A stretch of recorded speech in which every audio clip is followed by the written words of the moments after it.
Common and safest things that you're going to want to learn to do is how to fall. That you cross your arms, go ahead and take your squat, and then roll across your back. Once you lay flat on your back, you're going to slap the mat. What we're going to get familiar with is our forward shoulder roll. You're going to want to make sure you have a good base, starting off on one knee, pointing your other foot out. You post your alternate hand down on the mat. Now you're going to want to focus on looking between your legs and throwing your head and your arm through. That's going to help you roll forward. In the kids' class, I try to talk to them about doing a somersault, just making sure they get their head through their legs and then over their body. Common workout is going to be the jacare. You're going to get in a push-up position. You put one arm out straight forward, and then you're going to get your other arm down close to your knee. So now you have one short side and one long side. You alternate your hands and feet whenever you move forward. One of the most important warm-ups that you're going to want to know is how to do a solid shot. Whenever we do our shot, we're going to start with 1 foot forward. I always have my shoulder over my knee. Whenever I initiate my shot, I'm going to squat, or in my kids' class, we say we sit in our invisible chair. I go forward by landing on my front knee and keeping myself elevated. I always want to maintain good posture. I'm able to go ahead and take a step forward after I have a good base. I stand up, now I push off of that foot off at an angle. One of the most basic and fundamental moves that you are going to learn and do a lot in jiu-jitsu is your shrimp. So we're going to plant our feet, bridge, get on our shoulder. That's going to be the first part of the shrimp.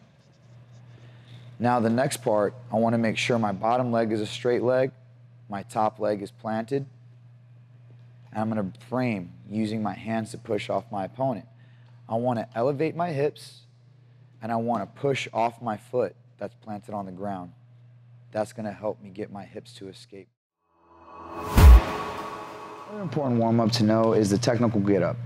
You start from a seated position. You post one hand directly behind you. You want to make sure that it's posted behind you and not off to the side so nobody pushes you back flat on the ground.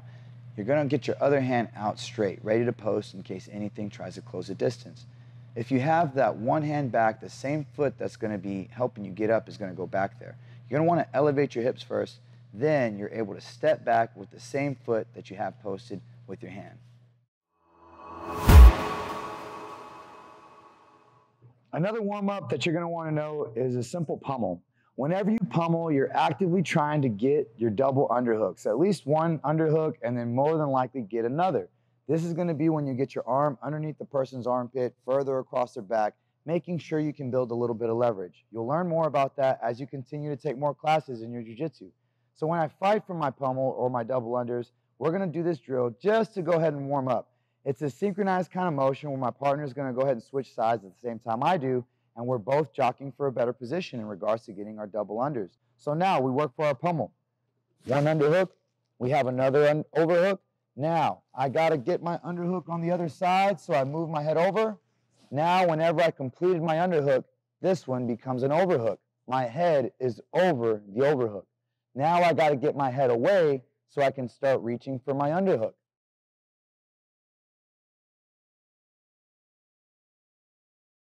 At the same time that I'm applying my underhook, my teammate is also pummeling and looking for his underhook. This allows a good synchronization whenever we're both trying to attack. Let's break on down how we actually break grips. A grip is simply whenever somebody's holding on to my clothes, whether it be a spider guard grip on my own sleeve or holding on to a collar grip.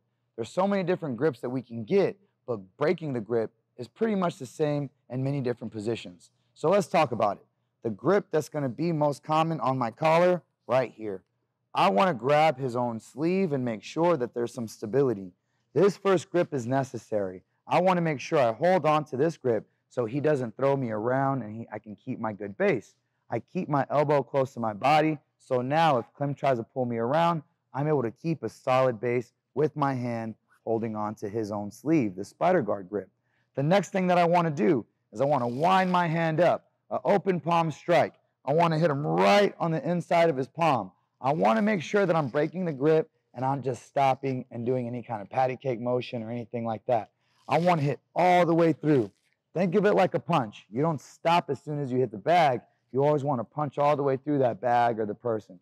So I want to make sure I do that same thing. I wind up and I hit, and once I make the contact, I want to posture up and break even more back to make sure I cause more separation.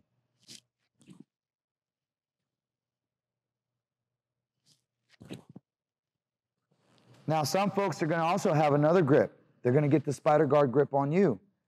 One way to break that grip is to make sure you get your thumb up, over, and make sure your knuckles are right behind their wrist.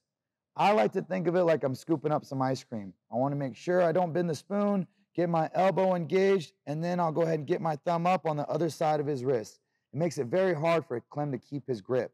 Now I wind back up and I break the next grip. I'm breaking the grip's chest level or lower. I want to be ready to sprawl and avoid any kind of takedowns. Now I can go ahead and work on setting up my own grips.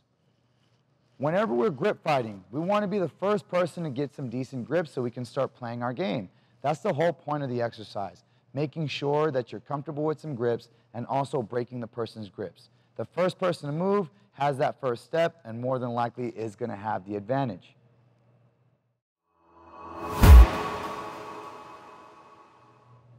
All right, guys, another exercise we're going to work on is our double leg entry. This is going to be with some resistance.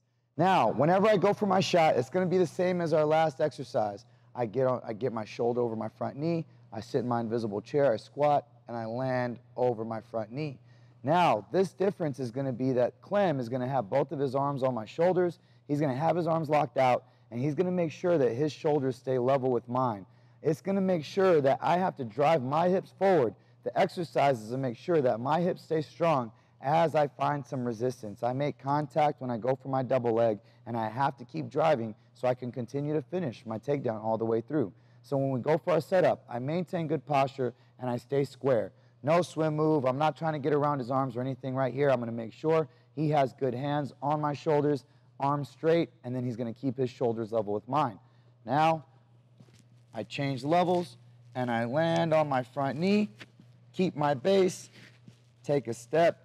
I hope that this was a big help for you guys, and if you enjoy, please like, subscribe, and share. Again, my name is Professor Billy, and I hope I see you guys on the mat. Os!